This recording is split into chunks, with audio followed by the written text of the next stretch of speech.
नमस्कार दोस्तों, मैं रोहितास यादव विनायक कोचिंग पलसाना के YouTube चैनल में आपका स्वागत करता हूं। आज आप मेरे साथ पढ़ेंगे भारतीय इतिहास के बारे में। और भारतीय इतिहास का परिचय अपन राजस्थान इतिहास की जब अपन ने शुरुआत की थी वहां पर इसका परिचय पढ़ चुके थे। तो अगर इसका परिचय देखना हो तो राजस्थान इतिहास का पहला टॉपिक देखोगे, वहां पर आपको सभी प्रकार का इतिहास का परिचय मिल जाएगा। बात करते हैं भारतीय इतिहास का। जो पहला टॉपिक आता है वो आता है सिंधु घाटी सभ्यता का। सिंधु घाटी सभ्यता। और जितने भी टॉपिक पढ़ेंगे अपन वो सभी बिल्कुल गहराई से पढ़ते चलेंगे। ऐसा मत सोचना कि भाई ये केवल पुलिस के लायक है। सभी प्रकार की जो भी एग्जाम्स हैं उन सब में काम आएगा। रिट में भी पढ़ सकते हो आप। रिट ग्रेड फर्स्ट वगैरह है, सेकंड ग्रेड वगैरह है, पुलिस वगैरह सभी के लिए उपयोगी मैटर होगा। तो चलिए पहला टॉपिक अपना सिंधु घाटी सभ्यता का। सबसे पहले बात करते हैं सिंधु घाटी सभ्यता की। इस सभ्यता को सबसे पहले एक व्यक्ति था चार्ल्स मैसन, और इनके द्वारा 1826 में इस सभ्यता को देखा गया। तो सिंधु घाटी सभ्यता को सबसे पहले देखने वाला व्यक्ति था चार्ल्स मैसन, और इनके द्वारा 1826 में इसको देखा गया था। 1861 में अलेक्जेंडर कनिंगम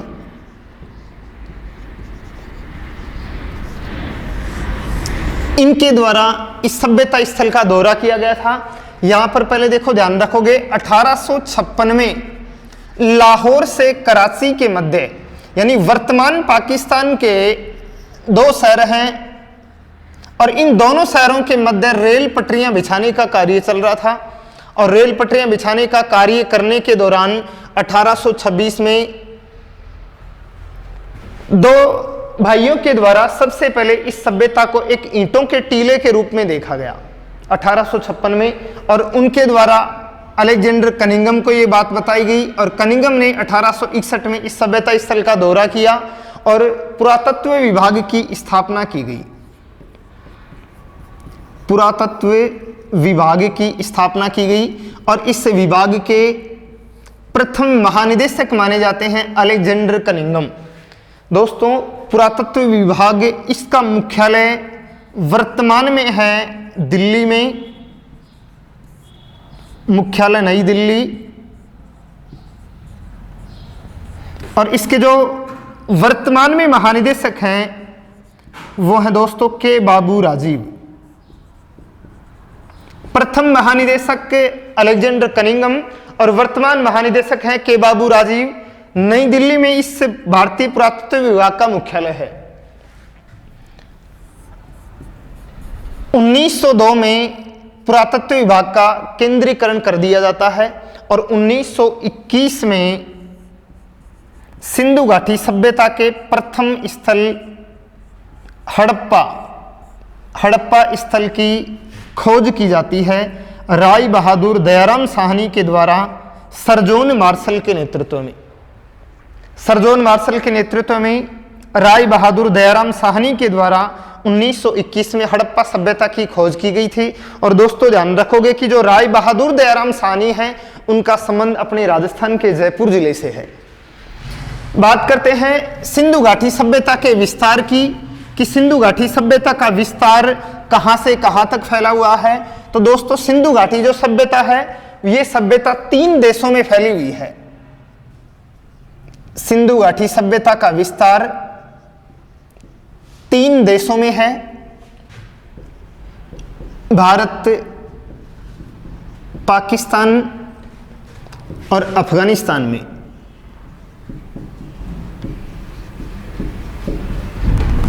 और इन तीनों देशों में कुल मिलाकर 1600 स्थल खोजे जा चुके हैं।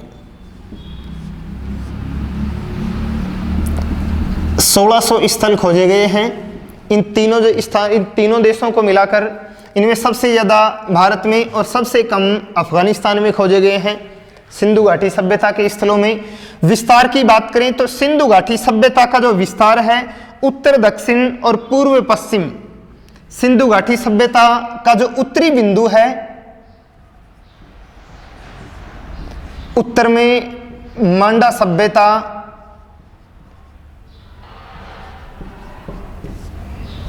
सॉरी दोस्तों यहां पर 1200 स्थल ध्यान रखोगे, कुल 1200 स्थल। मांडा सभ्यता उत्तर में है और ये है जम्मू कश्मीर में। जम्मू कश्मीर। दक्षिणी बिंदु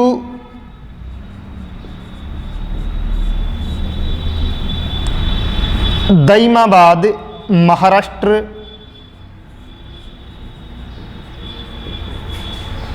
पश्चिमी बिंदु की बात करें तो पश्चिम में है सुत कांगेडोर,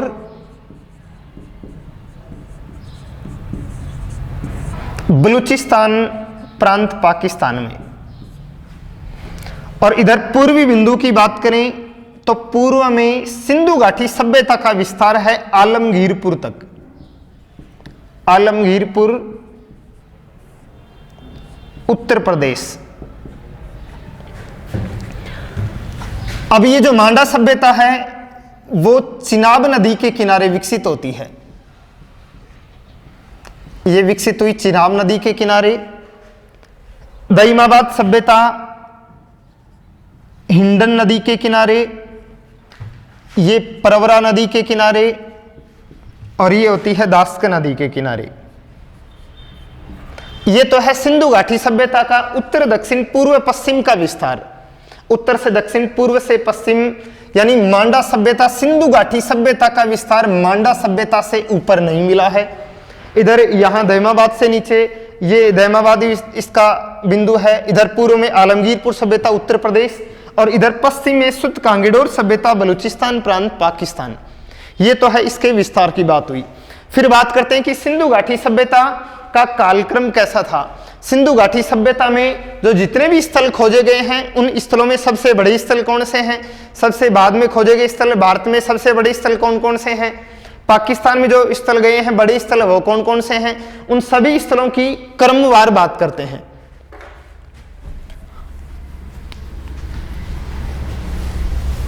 देखो सिंधु घाटी सभ्यता का जो कालक्रम है वो कालक्रम 2350 से 1750 ईसा पूर्व माना गया है। और ये माना है C14 पद्धति या कार्बन 14 पद्धति के द्वारा कि सिंधु घाटी सभ्यता इस समय के दौरान विकसित थी, जबकि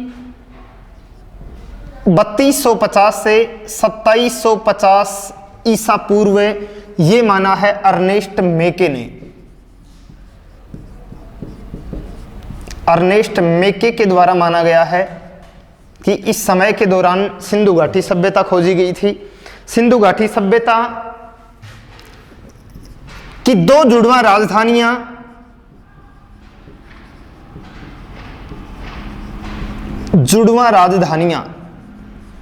और ये जुड़वा राजधानी माना गया है दोस्तों हड़प्पा और मोहनजोदड़ो को।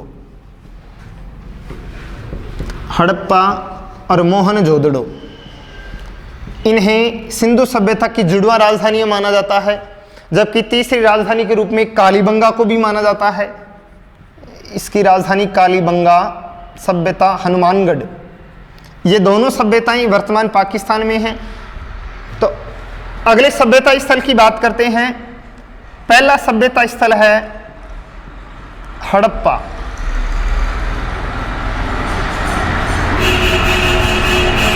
दोस्तों हड़प्पा सभ्यता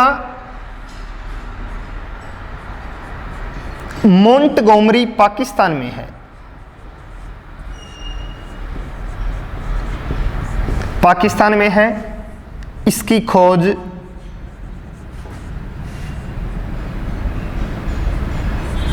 राय बहादुर दयाराम साहनी के द्वारा की गई थी। दयाराम साहनी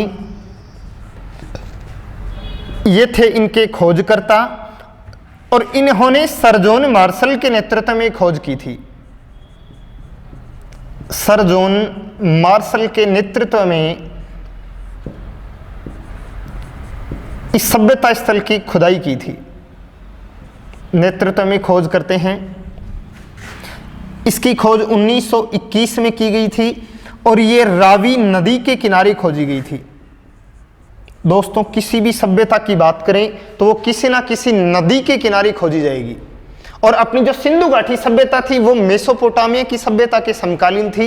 यानी सिंधु घाटी सभ्यता को आद्य ऐतिहासिक काल की सभ्यता भी कहते हैं।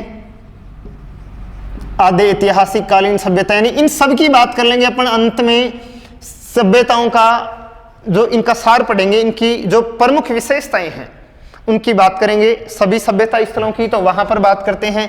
यानी आद्य ऐतिहासिक सभ्यता तो इसलिए कहा गया था कि सिंधु घाटी सभ्यता से जो लिखित सामग्रियां मिली हैं उनको पढ़ा नहीं जा चुका है। जो लेख प्राप्त हुए हैं, सिक्कों पर, मोहरों पर मिले हैं, उनको पढ़ा नहीं जा सका है, इसलिए आद्य ऐतिहासिक काल की सभ्यता कहेंगे। तो अपन बात चल रही थी अपनी हड़प्पा सभ्यता की। यानी हड़प्पा सभ्यता की विशेषताओं की बात करें, विशेषताएं, तो इसकी विशेषताओं में बात करेंगे उर्वरता देवी का चित्र। उर्वरता देवी का चित्र दोस्तों, सिंधु घाटी सभ्यता में जितने भी प्रकार के चित्र वगैरह मिले हैं वो मोहरों पर, मुद्राओं पर मिले हैं। ये सारे के सारे चित्र मोहरों पर पाए गए हैं या मुद्राएं। और जो मुद्राएं हैं वो सेल खड़ी की बनी होती थी। सेल खड़ी से, और एक होता है टेराकोटा, टेराकोटा से भी बनी होती थी। दोस्तों, टेराकोटा, राजस्थान की आहड़ सभ्यता की जब बात होगी, मोलेला गांव राजसमंद, यहां की टेराकोटा कला प्रसिद्ध है। और इस बार जो RS मेंस एग्जाम हुआ था उसमें यह क्वेश्चन पूछा हुआ, टेराकोटा पद्धति के बारे में क्वेश्चन पूछा गया था, लिखित क्वेश्चन पूछा गया था इसके बारे में। टेराकोटा पद्धति की विशेषताएं पूछी गई थी। तो टेराकोटा पद्धति होता है, मोलेला गांव राजसमंद की प्रसिद्ध है। और इस कला में क्या होता है कि गीली मिट्टी से विभिन्न प्रकार की आकृतियां बनाई जाती हैं, वस्तुएं बनाई जाती हैं और उनको धूप में सुखा दिया जाता है। धूप में सूखने के बाद उनको आग में तपा दिया जाता है, जिससे उनका रंग परिवर्तित होकर लाल हो जाता है। उसी कला को क्या कहेंगे? टेराकोटा कला कहेंगे। तो राजस्थान में टेराकोटा कला कहाँ की प्रसिद्ध है? मोलेला गांव राजसमंद की। और एक क्वेश्चन और पूछा गया था इससे कि इस कला की जानकारी मिलेगी हमें सभ्यताओं में, जैसे आहड़ सभ्यता मिलेगी, तो आज से लगभग 4000 साल पुरानी ये कला है टेराकोटा कला। राजस्थान की टेराकोटा कला कितने हजार वर्षों पुरानी है? लगभग 4000 वर्ष पुरानी है।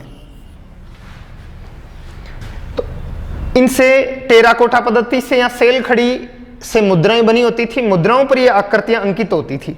इनके अलावा R37 कब्रिस्तान, एक कब्रिस्तान मिला है, कब्र पाई गई है और उस कब्र को नाम दिया गया है R37 कब्र नाम दिया गया था। ये विशेषताएं प्राप्त होती हैं हड़प्पा सभ्यता से। इनके अलावा और भी काफी सारी विशेषताएं थी जिनके बारे में बात करें अपन, इससे अगले वीडियो में इसकी बात करेंगे।